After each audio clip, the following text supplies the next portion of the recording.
नमस्कार दोस्तों, मैं डॉक्टर विनीता पांडे एक बार फिर आपके सामने उपस्थित हूँ। और आज हम बात करने वाले हैं कि आपका जो डीएलएड द्वितीय वर्ष है उसमें आपका एक पेपर होता है पर्यावरणीय अध्ययन शिक्षण। ये आपका प्रश्न पत्र 17वां होता है और इसके बारे में हम बात करेंगे कि इनके जो महत्वपूर्ण क्वेश्चन है, क्योंकि आपकी परीक्षाएं होने वाली हैं और विद्यार्थी बहुत सारे ये सवाल करते हैं कि मैडम हमको इम्पॉर्टेंट क्वेश्चन बताइए। तो आज हम बात करने वाले हैं, आप सब नोट कीजिएगा और उन्हीं प्रश्नों को तैयार कीजिए और ताकि हम सभी जो हैं वो अपने परीक्षा को बहुत अच्छे से कंडक्ट कर पाएँ। तो सबसे पहला यूनिट है आपका पर्यावरणीय अध्ययन की अवधारणाएं, जो आपका फर्स्ट कॉन्सेप्ट होता है, जिसमें आपको पढ़ना है पर्यावरणीय अध्ययन की अवधारणा और महत्व, प्रकृति का महत्व, प्राकृतिक विज्ञान के रूप में पर्यावरण की व्याख्या करना है आपको, पर्यावरण का अर्थ और परिभाषा पढ़ना है, साथ ही पर्यावरण अध्ययन या पर्यावरणीय शिक्षा के अर्थ को विभिन्न दृष्टिकोणों से आपको समझाना भी है। फिर इसके बाद आपका आता है प्राथमिक स्तर पर पाठ्यचर्या का हिस्सा बनने के संदर्भ में पर्यावरणीय अध्ययन के विकास क्रम की आपको चर्चा करना है कि पर्यावरण आपके पाठ्यक्रम में कैसे आया। नेक्स्ट है आपका एकीकृत रूप में पर्यावरणीय अध्ययन के पाठ्यक्रम के बारे में बताना है। राष्ट्रीय पाठ्यक्रम संरचना 2005 जो है, इसके उद्देश्य और सिद्धांतों के बारे में भी आपको पढ़ना है। प्राथमिक शिक्षा कार्यक्रम में शिक्षक की भूमिका को देखना है। पर्यावरण में आपको एक वैज्ञानिक विषय के रूप में किस प्रकार से आता है ये देखना है आपको। और साथ में एकलव्य के नवाचारी प्रयोग के रूप में प्राशिका की विशेषताएं, प्राशिका एक अलग कॉन्सेप्ट है, इसको आपको देखना है। फिर है आपका एनसीएफ 2005 का भारतीय शिक्षा में योगदान देने वाले बिंदु लिखना है आपको। छत्तीसगढ़ उपागम के किन तथ्यों पर ध्यान दिया गया है और छत्तीसगढ़ उपागम क्या है, आपको ये भी देखना है। अब हम बात करते हैं अंडरस्टैंडिंग द चिल्ड्रंस व्यू, मतलब बच्चों के विचारों को समझना, जो आपका यूनिट 2 है। उसमें हम आते हैं कि पर्यावरण के बारे में बच्चों के अनुभवों के दायरे या सीमा को आप कैसे स्पष्ट करेंगे। बालक ज्ञान क्या है और सीखने की प्रक्रिया के बारे में पढ़ेंगे।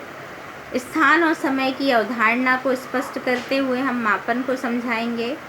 8 से 14 वर्ष के बालकों का पर्यावरणीय अनुभव किस प्रकार का होता है, हम इस पर बात करेंगे। सामाजिक अधिगम के सिद्धांत को पढ़ना है हमको। पर्यावरण अध्ययन में संसाधन के रूप में पत्र पत्रिकाओं के बारे में भी हमको देखना है। साथ ही जूलियल दिन संख्याएं क्या होती हैं और मनोसामाजिक पर्यावरण के माध्यम से हम बच्चों को किस प्रकार से सिखा सकते हैं। आर्तव वर्ष क्या है, नक्षत्र वर्ष क्या है। प्याजे के अनुसार संवेगात्मक अनुकूलन काल के बौद्धिक विकास की विशेषताएं लिखनी है। पाठ्य पुस्तक के विश्लेषण के लिए प्रचलित स्केल बताना है हमको और प्याजे का संज्ञानात्मक विकास पढ़ना है और अध्यापक अपनी डायरी में क्या लिखता है, ये सारी चीज़ें हमको बतानी हैं। अब हम आते हैं यूनिट 3 पर्यावरण अध्ययन का शिक्षण और आकलन। उसमें हम आते हैं तो यहाँ हमें देखना है नक्शा या मानचित्र क्या होता है, साथ ही मानचित्र प्रदर्शन की विधियाँ, गतिविधियों को परिभाषित करना है। परिचर्चा क्या है, पर्यावरण अध्ययन में सामूहिक कार्य को आप किस प्रकार से करेंगे, ये सारी चीज़ें आपको देखना है। और बच्चों के विचारों और अनुभवों को सीखने के साधन क्या क्या होते हैं और उनका उपयोग हम किस प्रकार से करेंगे, इनके बारे में हमको पढ़ना है। साथ ही आता है हमारा सूचना और संप्रेषण तकनीकी का अर्थ और उसकी विशेषताएं। चित्र मानचित्र में क्या अंतर है, सर्वे के उपकरण, एजुसेट क्या है, समस्या समाधान की विधियाँ, विभिन्न उद्देश्य वाले मानचित्र क्या होते हैं, ये सारी चीज़ें। और परिचर्या, गतिविधि आरेख, गतिविधियों की परिभाषाएं, प्रयोग बालकों में कैसा दृष्टिकोण विकसित करते हैं, इस प्रकार के प्रश्नों को हमको पढ़ना है।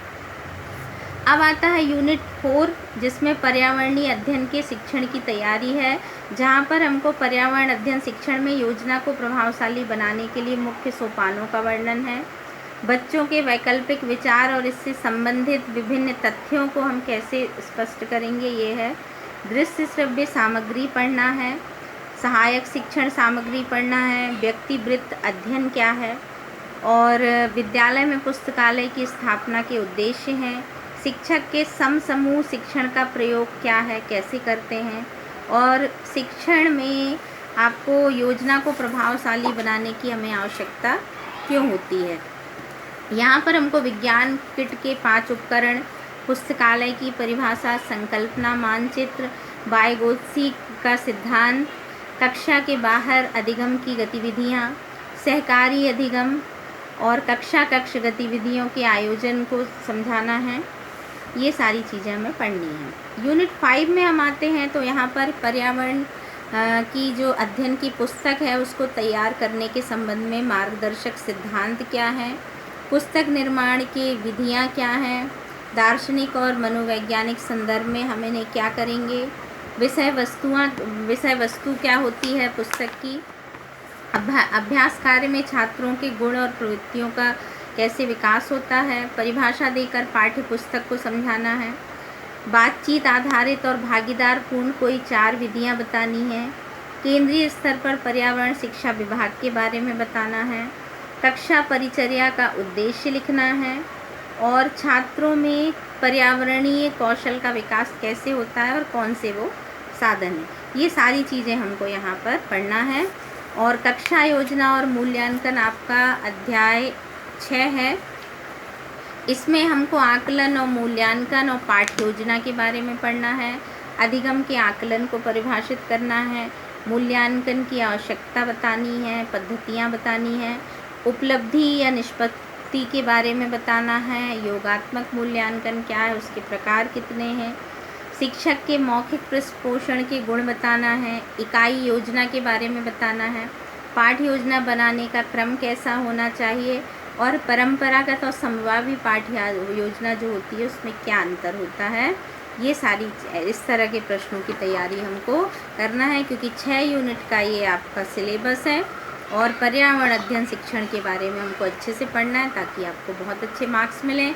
आशा है मैंने पूरे इम्पॉर्टेंट क्वेश्चन बताने की कोशिश की है जिनकी आप तैयारी करें और बहुत अच्छे से अपनी परीक्षा को क्रियान्वित करें और अच्छे मार्क्स से पास हों। आज के लिए बस इतना ही।